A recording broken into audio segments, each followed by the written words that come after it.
Hello, today I am going to show you how to connect Samsung One Connect box. So let's start the main video. First, connect the power cable of One Connect box to the power socket. Then connect One Connect cable to your TV. Now connect other end of the One Connect box cable to your One Connect box. Now turn on your One Connect box. Be careful, not to bend or pressure the wire while connecting it. The Samsung One Connect box is designed to make your TV setup cleaner, smarter, and more convenient.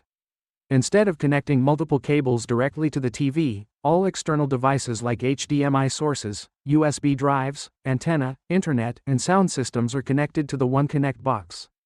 The TV then connects to this box using a single, dedicated One Connect cable.